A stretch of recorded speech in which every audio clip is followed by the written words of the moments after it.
primeiro lugar absoluta. TVN. Minha amiga e meu amigo querido, que alegria. Que alegria poder estar com você hoje, quinta-feira. Vocês não estão vendo coisas, nem ouvindo coisas, não. Nós estamos hoje, uma quinta-feira, aqui na TVN Brasil, por conta de algumas mudanças de horários, agendas, compromissos. Nós mudamos o nosso dia aqui na TVN. Então, Papo Aberto agora, toda quinta-feira, e o horário também mudou para melhor atender você, minha amiga e meu amigo querido, que às 20 horas você já chegou em casa, você já está mais tranquilo, mais tranquila, e já está podendo nos acompanhar, interagir conosco, porque você sabe que aqui, no Papo Aberto com Lúcia Bessa, você tem os assuntos pulsantes, urgentes, e que você deseja saber, você deseja participar, porque afinal de contas, é assim que a gente vem construindo o nosso Papo Aberto com Lúcia Bessa, e é assim que a gente deseja construir esse Distrito Federal, não é? Essa construção coletiva, onde eu e você tenhamos voz, onde eu e você sejamos importantes na construção de todas as políticas que importam a nossa população. E olha, gente, hoje eu estou com uma pessoa aqui, e você também vai ter outra surpresa, porque é a primeira vez que o Papo Aberto aqui na TVN Brasil recebe uma única pessoa, um único convidado, um único entrevistado. Mas também, né, gente, o tema que nós vamos falar realmente requer um pouco mais de tempo para a exposição, para a interação, para a sua participação, meu amigo e minha amiga querida. Olha, o Martinho aqui já mandou o link, e eu já vou entregar esse link aqui para o nosso entrevistado, para que ele possa compartilhar com toda a sua mídia, com todos os servidores e servidoras, e que fazem parte da assistência social aqui do Distrito Federal. Muito bem, meu querido, já está aí com você. Edgley, já acabei de mandar para você. Bom, e hoje, meu querido e minha querida, mês de novembro, hoje é dia 17 de novembro do ano de 2022. E você sabe que a minha felicidade, ela só é plena quando eu posso estar com vocês aqui no Papo Aberto.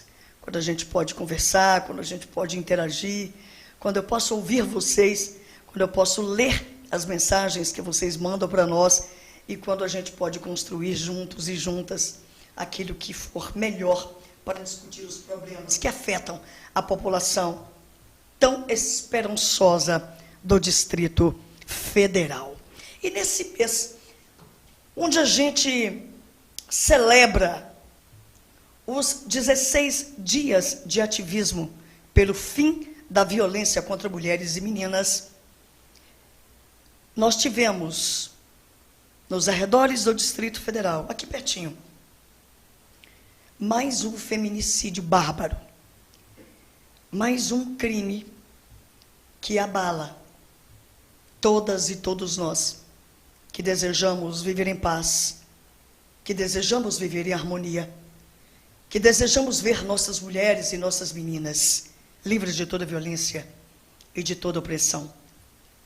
E infelizmente, dessa vez, essa moça também jovem, o nome dela, Jéssica Oliveira de Sales.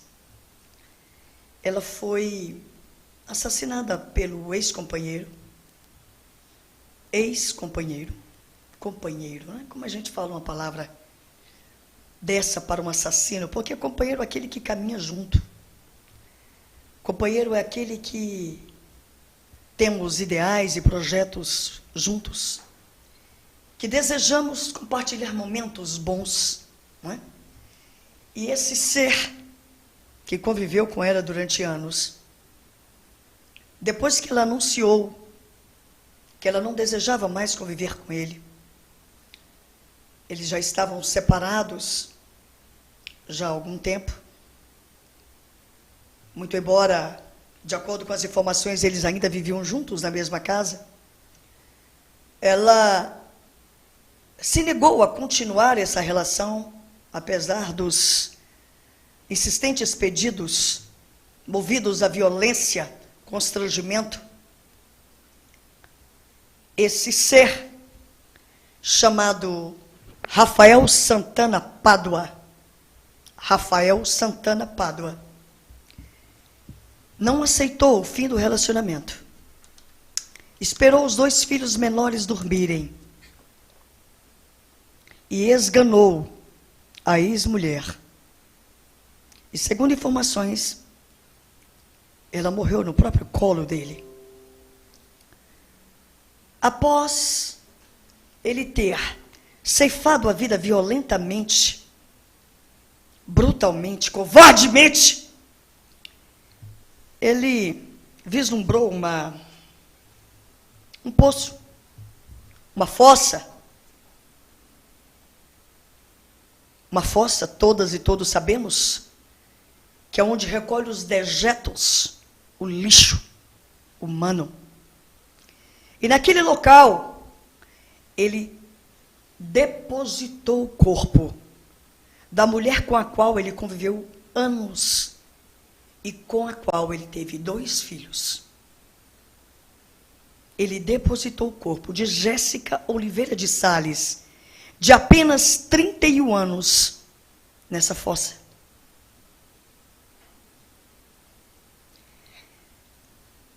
Minhas amadas e meus amados, é muito triste a gente começar mais uma vez um programa falando sobre um crime tão bárbaro. E eu quero dizer a todas e todos vocês que esse crime também era um crime previsível e evitável. Também era um crime cujas violências que o antecederam foram motivo de registro de ocorrência na delegacia respectiva. Mas isso não freou a gana assassina deste feminicida, que resolveu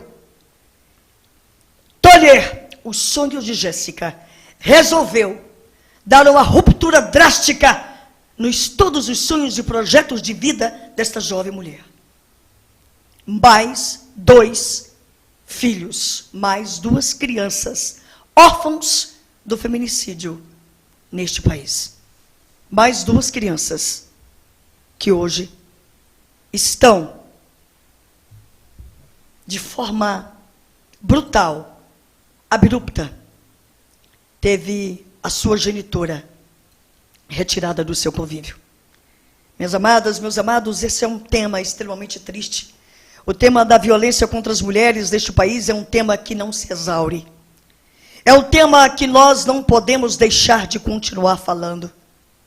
É um tema que, infelizmente, devemos, todas e todos, nos debruçar sobre ele.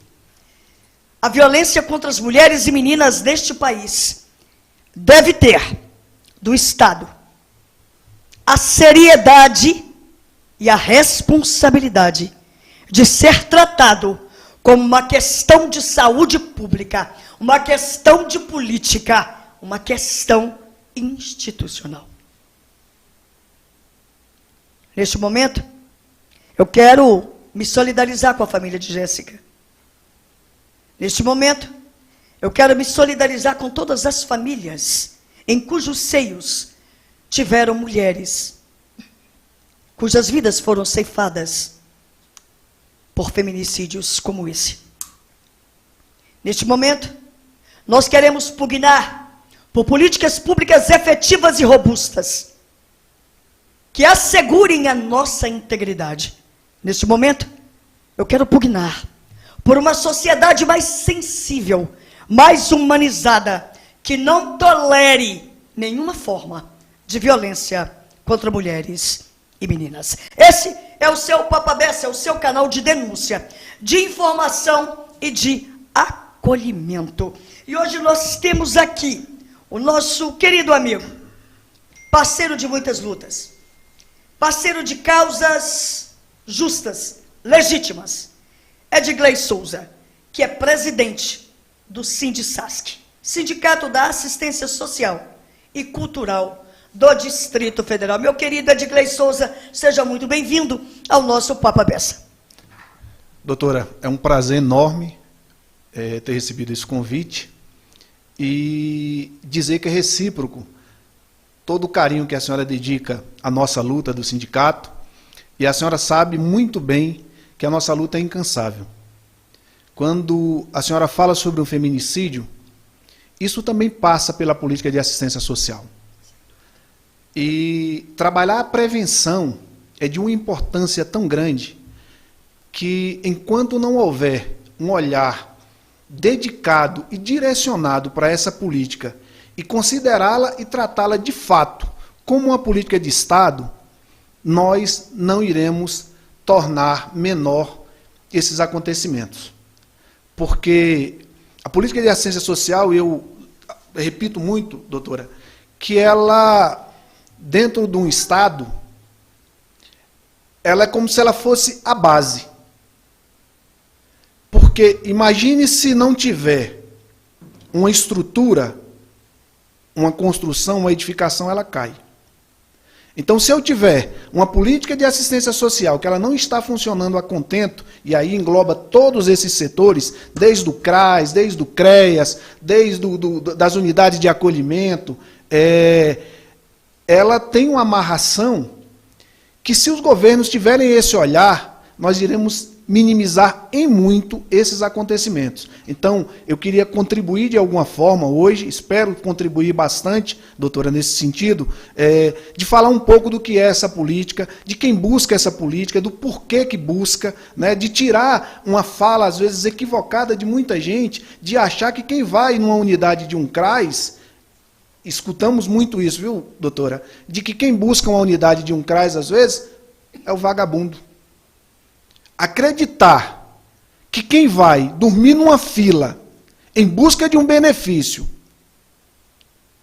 é porque não quer trabalhar é, no mínimo, desumano.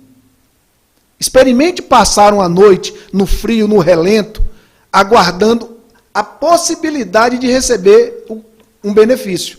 Porque, na verdade, os nossos equipamentos não são eles que concedem o benefício. Na verdade, eles preenchem o cadastro e você tem benefício da área federal, benefício da área local, que, se for atendido os requisitos, aí sim essas pessoas virão ser beneficiadas. Então é um absurdo, às vezes, ouvir comentários como esse, sabe, doutora? De que pessoas que estão ali é porque querem, né? Então eu gostaria muito e pretendo muito contribuir com esse momento. Eu tenho certeza disso, meu amigo, será uma conversa bastante esclarecedora, muitas pessoas já participando e querendo saber algumas coisas afetas a esse tema que é muito caro para todas e todos nós. Assistência social é direito, não é nem de longe caridade e nem favor, minha amiga e meu amigo. A precariedade da política e o desmonte dramático e violento do Sistema Único de Assistência Social vitimiza quem mais dela necessita. E aí, a gente vê o que nós estamos vendo todos os dias, meu amigo Edgley. Todos os dias. Como diz minha mãe, isso parece uma cantiga de grilo, esse troço não muda. Todo dia a gente assiste dezenas e dezenas de pessoas à espera de um atendimento sensível, de um atendimento humanizado, de um atendimento célere. Porque quem tem fome tem pressa. E aí, meu amigo, a gente vê as filas gigantes nos centros de referência, as demoras no atendimento, a falta de segurança, Edgley, para os servidores e servidoras e para os usuários e usuárias. Meu amigo, isso parece que não tem fim. Doutora, eu acho que é importante que façamos aqui voltar um pouco ao tempo. Eu entrei na carreira pública de assistência social em 1994. Ainda era a fundação do Serviço Social. Eu recordo, na época, doutora, que nós tínhamos aproximadamente 4.000 servidores para operar essa política. Se imaginarmos que, em 1994, Samambaia estava iniciando, Recanto das Emas também, não tínhamos Sol Nascente e vários outros locais que surgiram pela necessidade. Hoje, doutora, e aí para falar um pouco do porquê que estamos nesse momento, depois do concurso, Depois das nomeações, hoje nós não atingimos 2.000 servidores para operar toda a política. Imagine a população do Distrito Federal em 1994 e traga para hoje. Vou trazer dados aqui, doutora, que é muito importante para quem está nos assistindo que entenda. E, como a senhora colocou bem, quem tem fome tem pressa. E digo com muita tranquilidade, a solução está na mão do governador. Se este governo respeitar esta política e respeitar a população que demanda essa política, ele consegue minimizar bastante essa situação. Evidente que sabemos que a fome ela está imperando no país também por um cenário nacional. Porém, é importante citar algumas situações aqui. Desde o primeiro mês do mandato do atual governador, nós já cobrávamos por nomeações. Nós já cobrávamos por ampliação de jornada, que era um pleito de servidores. E nós sempre ouvíamos o seguinte, com relação à ampliação de jornada de carga horária. Ah, tem muito servidor que quer ampliar a carga horária porque quer aposentar com 40 horas. Isso é uma falácia, doutora, posso assegurar. Hoje, nós estamos tendo um efeito totalmente diferente do que víamos há alguns anos atrás. Os servidores não estão aposentando. Porque hoje, o índice de endividamento dos servidores é muito alto. Então, esses servidores não têm condições de aposentar. E sabe o que está ocorrendo? Que é mais cruel, doutora?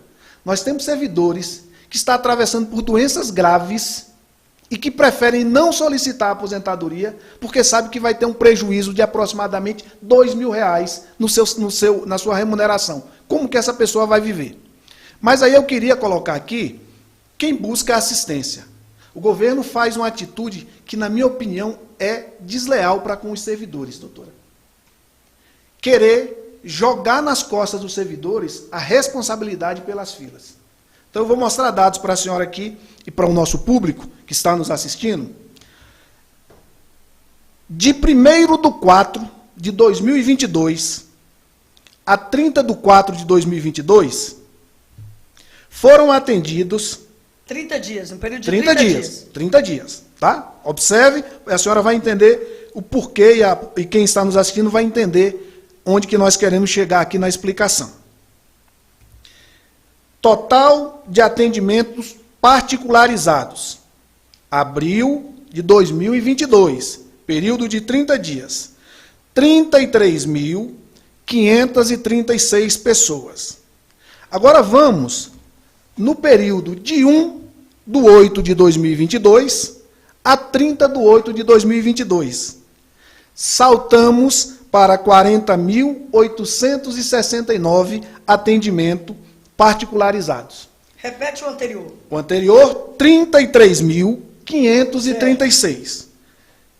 Em agosto, 40.869. Aproximadamente 20% de aumento no atendimento. A que se deve isso? Nós já estávamos com os servidores que haviam ingressados pelo concurso, tá? Quantos foram? Na carreira, aproximadamente 1.000. Nas sedes, menos que isso. Muitos tomaram posse, outros passaram em outros concursos, então não consigo precisar o número exato. Para o nosso público entender, quando você diz na carreira 1.000 e para sedes tanto, por que essa diferença? Porque vai para outras? Para outras políticas, porque a carreira de assistência social, nós operamos a pasta da mulher, da justiça e as sedes. Certo. Tá? Então, quando há um concurso, coloca pessoas também nessas outras políticas. E por que se deu, doutora, esse aumento de aproximadamente 20%? Como coloquei aqui, no início do governo atual, nós já cobrávamos ampliação de jornada de carga horária e nomeação de servidores. Houve as nomeações, mas nós sabíamos que depois de uma pandemia, isso iria potencializar a demanda dentro das nossas unidades. Tá? Era algo previsível. Exatamente. Agora observe, esse aumento no atendimento de 20% a mais se deu quando o governo resolveu ouvir o sindicato, e ouvir o sindicato é o seguinte, doutora, depois de muita pressão, nesse caos que está instalado dentro dos CRAs, em uma entrevista numa rádio, nos foi perguntado o que nós poderíamos apresentar como solução para minimizar essas filas. Sim. E nós dizíamos, nomear mais quem está aguardando ainda e ampliar a jornada de carga horária. Porque quando nós batíamos na porta do governo para dizer amplia a carga horária, que nós vamos ter um ganho real no atendimento. Ah, não pode, não dá, não pode. Após isso, resolveram ampliar a carga horária. Só um detalhe, se aumentar a carga horária dos servidores, eu não vou causar um pouco mais adoecimento nesses servidores, não? É um fato. É um fato, doutora, porque hoje, dentro das nossas unidades, imagine o seguinte, e para quem está nos assistindo, o servidor que está lá, imagine o quanto é doído para um pai de família, para uma mãe de família que está trabalhando, operando numa política, e que chega no dia para trabalhar logo cedo, e a primeira coisa com que ele se depara é uma fila quilométrica. Só se fosse uma pessoa insensível para achar que aquilo ali vai ser agradável para um servidor estar lá dentro. Então, quando eu digo que há uma injustiça, doutora, com os servidores, e nós já falamos isso muitas vezes ao governo, o governo ele tem que tomar algumas medidas para que a gente minimize essa questão das filas nos CRAs. Existem várias pessoas esperando para ser nomeada. Várias. O concurso está aí, foi feito. O porquê não nomear? Isso não é gasto, isso é investimento. Nós temos uma população... Qual a justificativa do governo? Toda hora que a gente conversa, agora estão aguardando um segundo curso de formação. Está em elaboração, mas é sempre no gerúndio. Estamos fazendo. Né? Enquanto isso, a população paga um preço. E aí, quando eu falo da injustiça, doutora, é porque, em vez do governo usar o seu poder de mídia para explicar para a população o porquê que ela não está sendo atendida, ela não está sendo atendida por ineficiência do governo. Não é pelo servidor que está ali na ponta. Quando eu passo esses números aqui, doutora, isso mostra o total de atendimento que acontece. E lembrem-se, pessoal, o CRAS não é só cadastro único, doutora. Então as pessoas, infelizmente, não têm, às vezes, o conhecimento do que se passa lá dentro. E uma outra coisa, nós estamos falando aqui, a senhora acabou de falar de um feminicídio. Não é raro, doutora, em um atendimento no CRAS, se identificar uma violência doméstica. Certeza. Não é raro. Então é um atendimento especializado. Quando nós dizemos que uma política de Estado ela tem que ser operada por servidor de carreira, não é porque a gente quer que seja só o servidor de carreira. É porque o servidor de carreira, entre governo, passe governo, ele vai estar lá. E nós já vivenciamos, não só uma vez, doutora, várias vezes. Vamos fazer ali uma parceria. O governo investe na formação e depois o trabalho tem que ser refeito.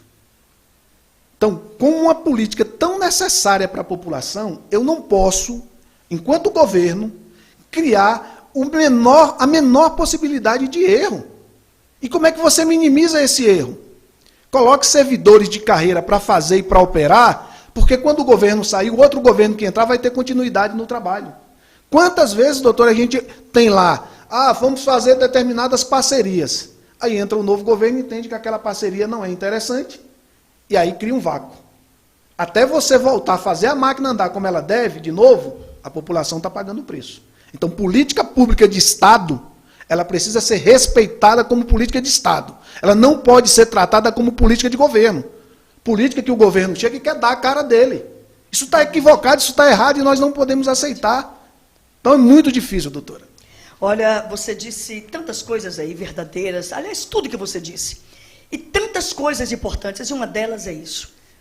Uma política como essa não há de ter uma identidade de quem está no governo.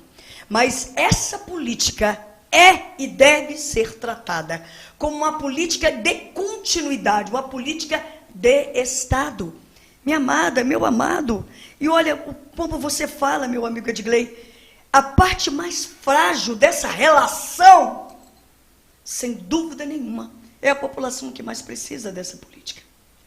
É a pessoa mais vulnerável, é a mulher que administra seu lar, não é? São os filhos dessa mulher que administra esse lar. né? São os pais de família que não têm condições de sobreviver sem essa assistência. Não é assistencialismo, não é favor, não é caridade, é política pública.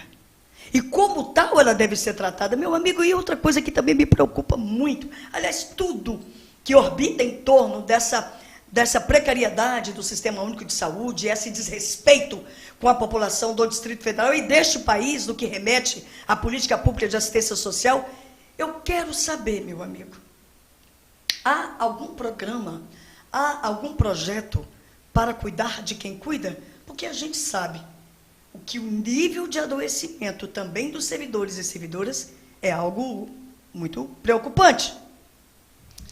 Doutora, há um tempo atrás, achavam-se, acreditava-se que trabalhar num CRAS era um lugar mais tranquilo. Hoje, nós talvez não tenhamos dentro da nossa carreira unidades que nós possamos considerá-las como tranquila. Porque a todo momento o servidor está sendo ameaçado, o servidor está sendo agredido. Nós tivemos casos de agressão a servidor na estrutural. Nós tivemos casos de agressão a vigilantes em Planaltina. Nós tivemos ameaças. Para a senhora ter uma ideia, é o seguinte: Recanto das Emas, há cerca de 15 dias, eu estive fazendo uma visita num CRAS, e o que nos foi pedido: olha, dia 7 é dia de entrega de senha. Pede apoio da Polícia Militar. Porque nós fomos ameaçados de morte. E aí você tem que se colocar para entender as duas situações. A situação de quem busca e que está no desespero porque está precisando de comer, de se alimentar.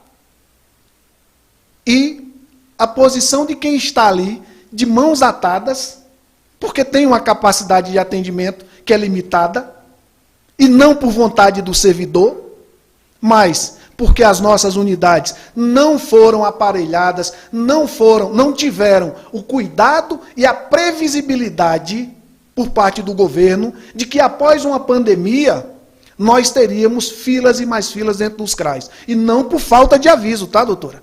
Não por falta de aviso. O governo tem ciência desde o primeiro mês que ele entrou da situação. Agora eu lhe pergunto aqui, doutor, e pergunto para quem está nos assistindo. Como que um governo vai operar uma política se ele não conversa com quem está na ponta? Como é que você vai falar de uma política se eu vou tratar dela numa sala trancado no ar-condicionado? Eu tive a oportunidade de passar nessa pasta, de falar com vários secretários. E para todos que eu tive a oportunidade, eu disse: se o senhor quer conhecer a política, vá para a ponta. Converse com o servidor, converse com o usuário, porque aí o senhor vai saber a realidade. Ou a senhora vai saber. Não adianta ficar dentro de uma sala e de lá criando ou pensando que tal medida vai dar certo. A medida ela vai dar certo no dia que o governo resolver chamar os servidores para próximo e dizer: nós precisamos fazer um trabalho, mas eu estou do lado de vocês. E não, doutora, o que a gente vivencia hoje. O servidor trabalhando sob pressão. O índice de adoecimento dentro da nossa pasta é grande. E aí a senhora perguntou: como fazer para cuidar de quem cuida? Como? Nós não temos nenhum programa para isso. Nós estamos solicitando agora do governo um programa de segurança para dentro das nossas unidades. Estávamos agendados agora para dia 16, e no dia 15 à noite, recebemos o ofício do cancelamento da reunião. Reunião para discutir a questão da segurança nas nossas unidades. Aí nós vamos esperar o quê? Acontecer algo mais grave? Porque grave já aconteceu. Já teve morte de usuário na fila do CRAS, já teve grávida que entrou em trabalho de parto na fila do CRAS. Nós vamos esperar mais o quê? Para poder resolver a situação. Então, é importante dizer, não temos quem cuida de quem cuida.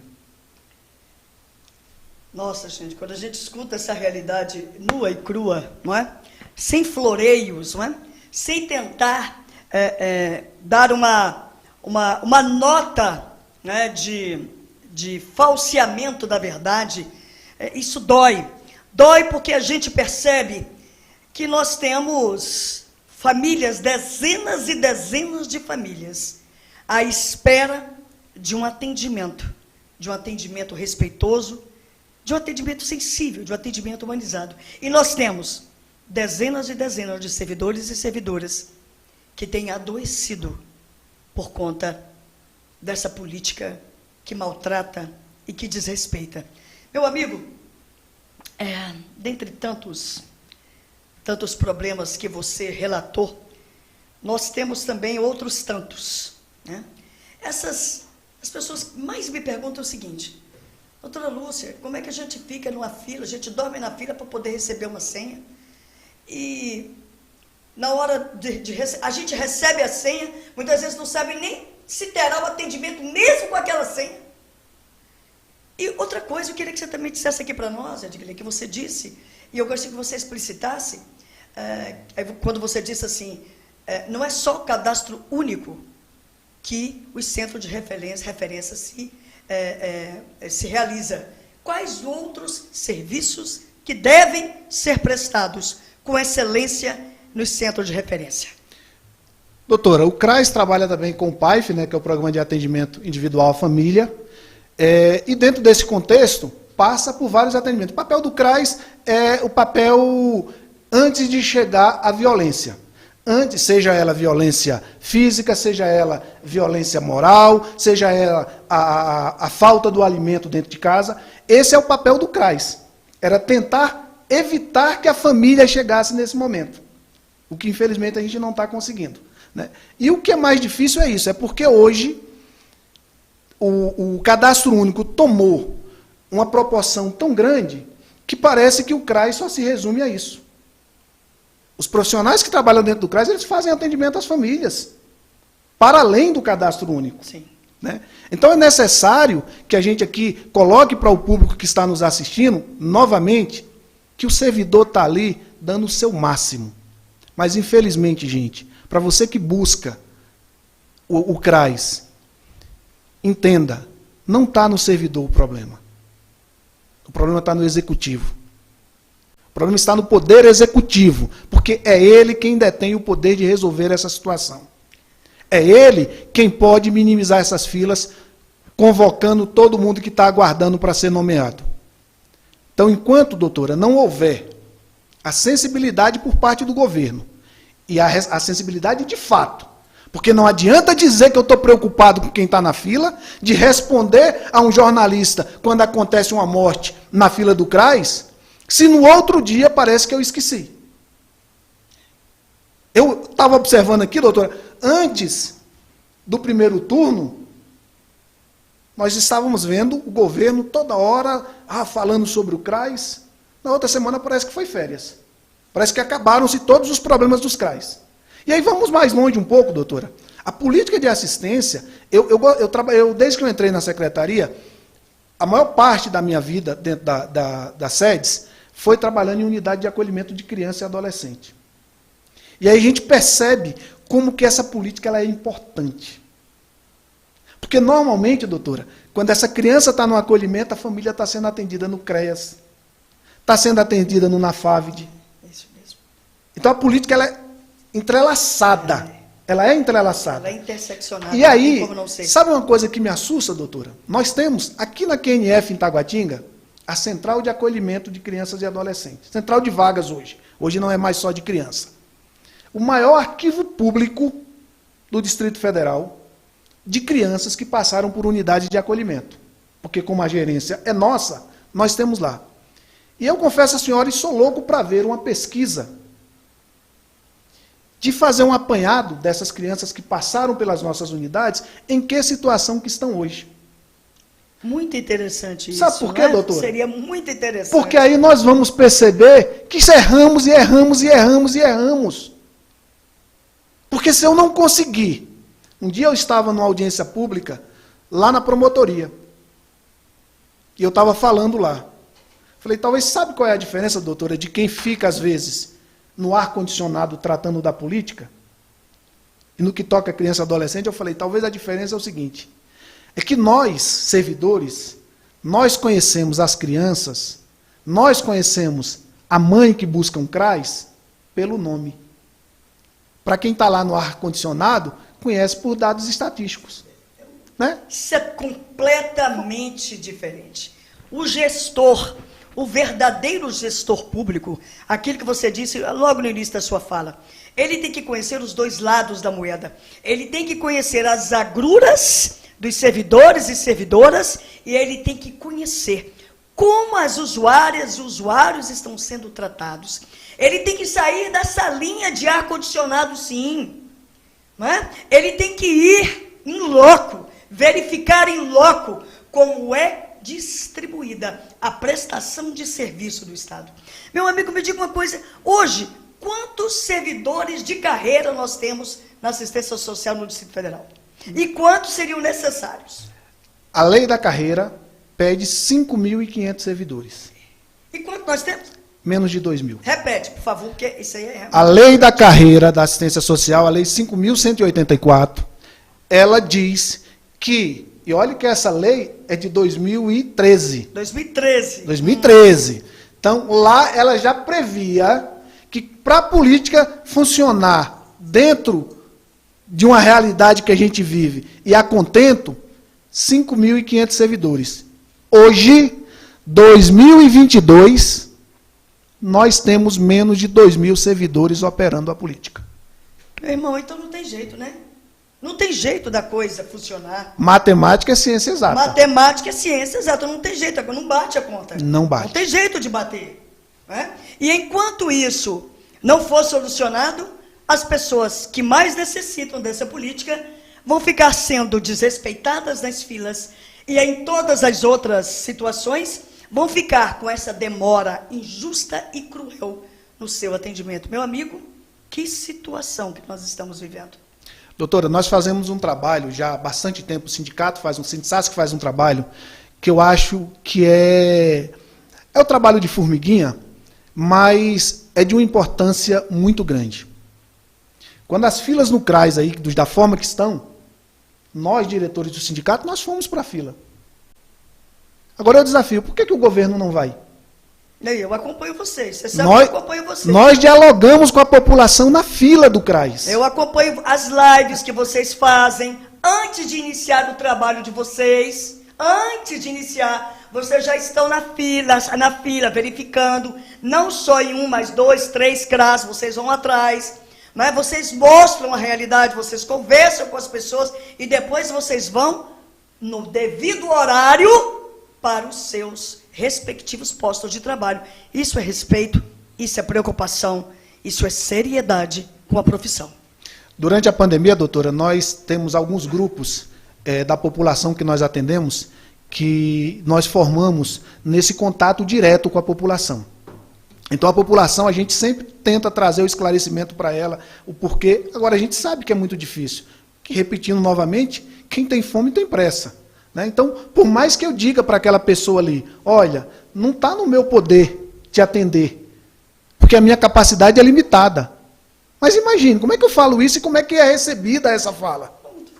Imagine. Olha, você falou uma coisa das violências e das ameaças. Todo mundo que me conhece sabe, eu sou completamente contra todas as formas de violência. Agora, você imagina uma senhora, uma pessoa que passa dias numa fila, com fome, sem ter dinheiro, muitas vezes só trouxe o dinheiro para vir até o local, não tem condições de voltar, né, para a sua casa, às vezes vai voltar a pé, sem dinheiro para fazer um lanche, muito menos almoçar, né, que está ali naquela loucura, com os filhos chorando, doente, porque a saúde também no Distrito Federal escolhe quem vive e quem morre, não é?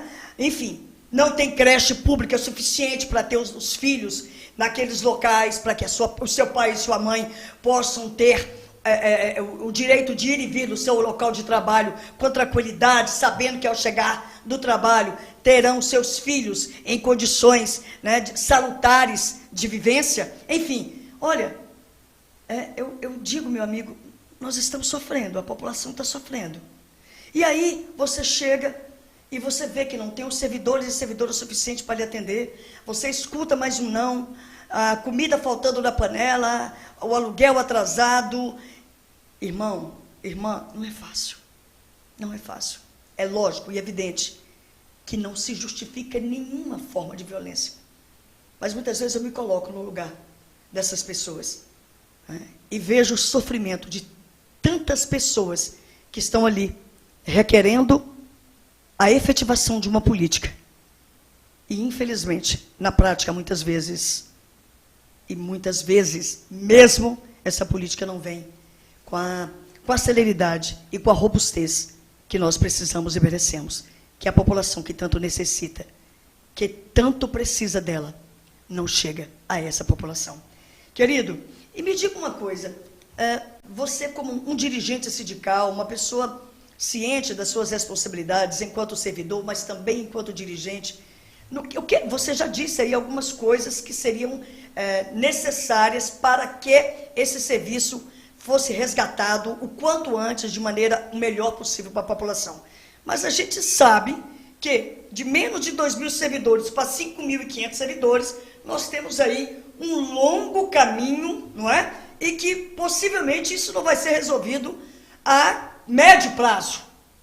E o que seria hoje? O que você vislumbra de imediato? Eu não sei nem se essa pergunta poderia ser feita, meu querido, mas o que você vislumbra que se poderia ser feito em menos tempo possível para minimizar o sofrimento da população? Doutora, de imediato, se o governo quiser, existem pessoas aptas a ser nomeadas. Aptas a ser nomeadas para entrar e já entrar em operação. Isso já traria um arrefecimento para essas filas. Segundo, a maioria das nossas regiões administrativas não conseguem mais ser atendida só por um CRAS. Então nós precisamos ampliar os equipamentos. Agora não adianta, doutora, eu falar, olha, nós estamos inaugurando o CRAS do Sol Nascente. Tá, quantos servidores nós contratamos para que esse CRAS seja aberto? Então não adianta. Voltando a dizer, matemática é ciência exata. Mas, sendo bem direto, doutora, está na mão do governo. Se o governo quiser minimizar a dor dessas pessoas, nomeie as pessoas que estão aguardando. Porque isso está pronto. Eu não preciso chamar um novo edital agora. Está lá, o pessoal está apto a chegar e ser nomeado. Então, isso já traria uma melhora significativa, até porque, como o concurso de origem é 30 horas, mas o servidor pode fazer a opção por 40, eu aumento a capacidade de atendimento em muito. Com certeza. Em muito, né? E para além disso, é o que eu coloquei, nós precisamos de ampliar unidades dentro das nossas RAs. As regiões administrativas, a população do DF, ela cresceu. E enquanto não houver esse olhar para essa política, de novo repetindo, doutora, enquanto não tratar a política de assistência social como uma política de Estado, nós teremos filas e filas nas nossas unidades. Por quê? A primeira coisa que um governo tem que entender é que essa população que busca não é a população que vai ter um cartão de crédito para chegar no supermercado e fazer a compra. A população que busca o CRAS é porque ela já teve violação de direitos. E aí você chega numa unidade e vai receber uma senha para ser atendido. O atendimento da forma que era antes, o CIROD, que era o agendamento por telefone. Isso era o mais digno. O problema, doutora, é que não adianta eu colocar o atendimento se eu não tenho pessoas suficientes para poder atender. E aí optou-se por colocar as filas. Mas o que diferenciou da fila que estava escondida, ela se tornou pública. Sim. A única coisa que mudou foi essa. Porque mas as pessoas continuam... é a mesma. É a mesma, as pessoas continuam aguardando do mesmo jeito. Bom, e o que a gente tem ouvido e lido aí nas mídias é que o governo fez um convênio com o BRB para ampliar a capacidade de atendimento do CRAS. Me fala um pouquinho sobre isso aí, Edgley. Doutora, estamos tentando entender. Porque já ouvimos do próprio governador falar isso, já ouvimos da pasta se pronunciar sobre isso, mas eu queria entender como que vai ser operado isso. Espera aí, o BRB vai fazer o cadastro único? Pelo que eu entendi, não. E aí? Faz um pedacinho aqui, depois manda o cara para a fila de novo? Para terminar o atendimento? Então, assim, Tanto, doutora, que até hoje eles não explicaram como é que vai se dar esse atendimento no BRB. Então o governo não chamou o sindicato para dialogar sobre isso? De forma alguma. Doutora, há um tempo atrás, o governo resolve colocar os bombeiros para fazer. Gente, o bombeiro tem uma importância dentro do Distrito Federal que tirá-lo da atividade dele para uma atividade que ele desconhece é, no mínimo, desrespeitoso com o profissional, como para a população. Então, é essas ideias mirabolantes que a gente não consegue entender. Porque assim, o governo devia chegar ao seguinte, olha, vai ser dessa forma, é assim que vai funcionar. Mas não, nós vamos fazer uma parceria com o BRB. Tá, como é que vai se dar essa parceria? Cadê a explicação? Está todo mundo querendo saber. Porque para nós nunca falaram. A senhora perguntou aqui se o governo não procurou o sindicato. E aí eu já falei isso na Secretaria de Relações Institucionais. Tanto para o servidor, como para a população, embora quando eu esteja reunido na Secretaria de Relações Institucionais, eu esteja reunido com o governo, porque eles são representantes do governo, mas existe uma diferença simbólica entre ser recebido pelo governador e ser recebido pelos seus secretários. Sim. Então, respondendo a senhora aqui, nós, o Sindisasc, nunca fomos recebidos pelo governador Ibanez. Eu não sei qual é o preconceito que ele tem com a carreira de assistência social. Porque dialogar com o sindicato é dialogar com quem opera a política. Porque diferente disso, se for para que os servidores vá conversar com ele, nós vamos ter que parar os atendimentos para ir para lá. É para isso que existe o sindicato. Para evitar que haja greve porque as pessoas não estão aguentando mais, porque o servidor está adoecendo. Doutora, todos os dias, servidores nos ligam e falam, gente, nós não aguentamos mais. Nós estamos adoecendo. O que nós vamos fazer? Nós vamos aguardar o quê? Alguém morrer aqui dentro, um servidor ser assassinado dentro de uma unidade dessa para que se tome providência? E aí, o governo, eu não sei o porquê, eu queria, novamente, o porquê do preconceito com a política de assistência social. Porque talvez seja, doutora, porque o nosso sindicato, nós não estamos só próximo do servidor, mas nós também estamos próximos de quem busca a política. Talvez seja isso. E isso eu sou testemunha.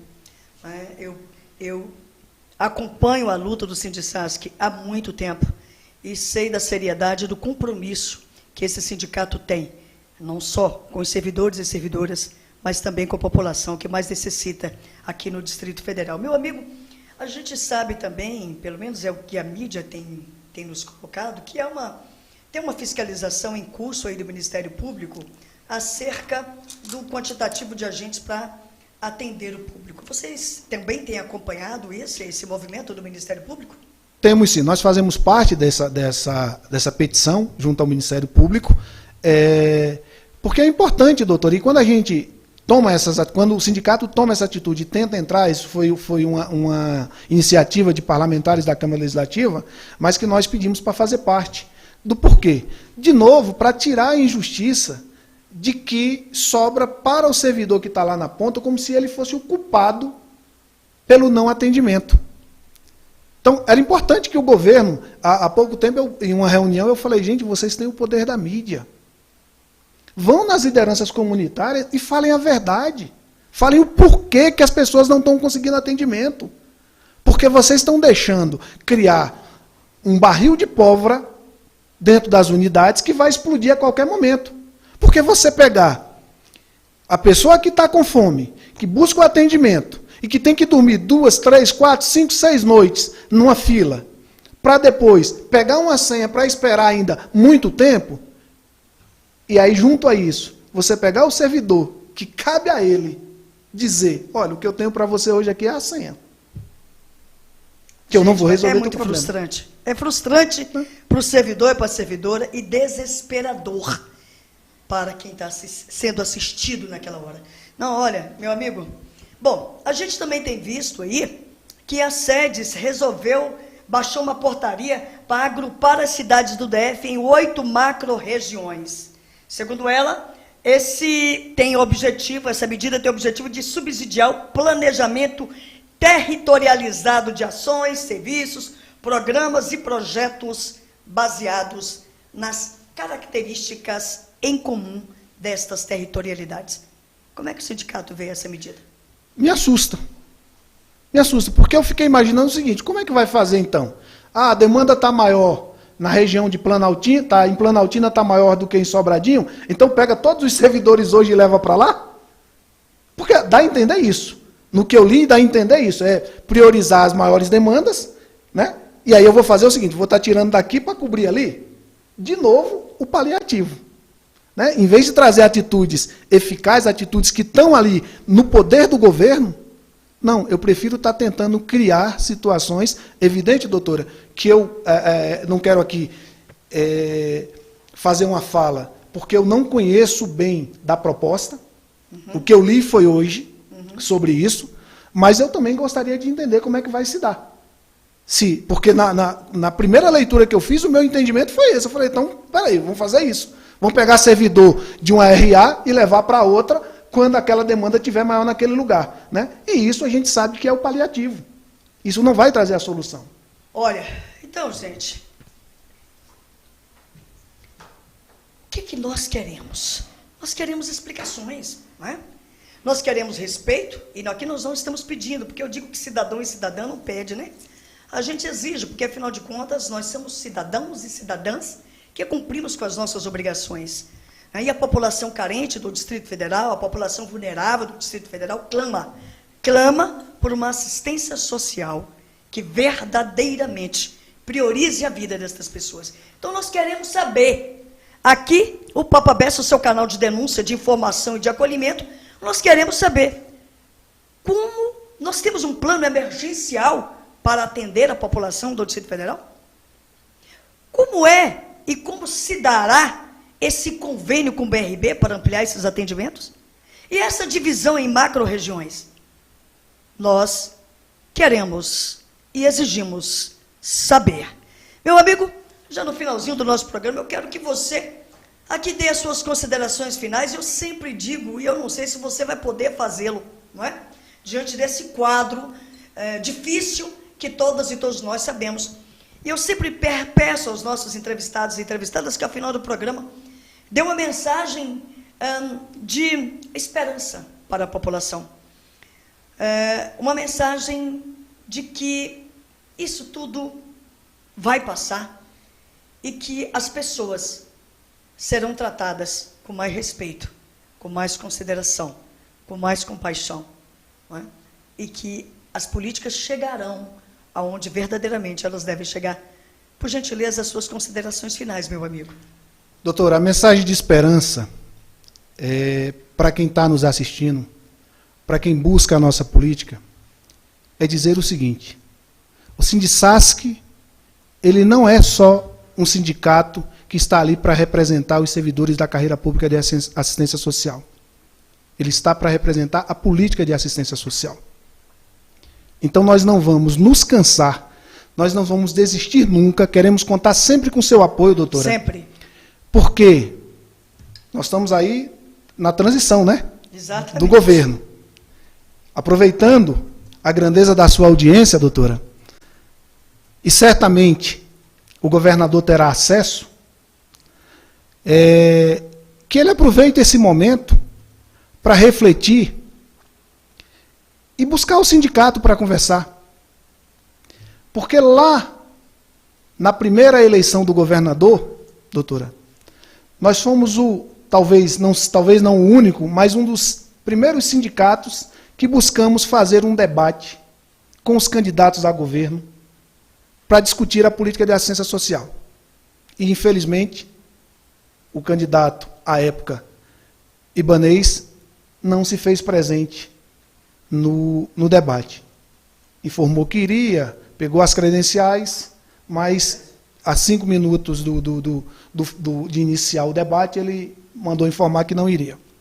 Agora, novamente, nessa campanha, nós fizemos uma live novamente, convidamos todos os candidatos, porque se eu tenho cuidado com essa política, eu acho que é o mínimo que o candidato poderia fazer, é falar para a população que está ali buscando, que está demandando essa política, o que é que ele pretende para ela. Então, eu espero muito que o governador se sensibilize não com o sindicato. Nós não queremos. Para a gente, não é a importância de falar com o governador, é a mensagem que o governador vai passar para quem busca a política. No governo de transição passado ainda, lá no CICB, nós buscamos o vice-governador, justamente dado a complexidade do nosso tema, da nossa política, para abrir uma oportunidade de fala. Em outras oportunidades em que o governador estava fazendo inaugurações, nós pedimos, governador, nos ouça. Nós precisamos que o senhor fale diretamente para essas pessoas. Mas o que eu penso, doutora, é que existe um preconceito. E não é um preconceito com o Sindicasc. É um preconceito com as pessoas mais humildes. Então, a minha palavra de esperança para essas pessoas é dizer o seguinte: contem com o Sindicasc. Contem com a doutora Lúcia Bessa. O pouco que nós podemos fazer, nós vamos fazer. E lhe asseguro que esse pouco ele vai se tornar muito. Porque a nossa voz não vai se calar. Meu amigo querido, muito obrigada pela sua participação, muito obrigada pela sua paixão por esse tema, pela sua responsabilidade, pela sua seriedade, pelo seu compromisso com a população do Distrito Federal. E quando eu digo população, são usuários e usuárias, servidores e servidoras. E olha, eu só tenho a agradecer a cada um e a cada um de vocês. E, claro, dizer para vocês que a nossa voz não se calará. Nós continuaremos firmes, unidas e unidos em prol da população do Distrito Federal, porque, afinal de contas, esse é o seu Papa Bessa, o seu canal de denúncia, de informação e de acolhimento. Porque o que nós queremos é viver. Mas o que nós exigimos é viver livres de toda violência, de toda opressão, de todo desrespeito, de todo preconceito, e com muito amor no coração. E até o próximo Papo à Beça, o seu canal de denúncia, de informação e de acolhimento.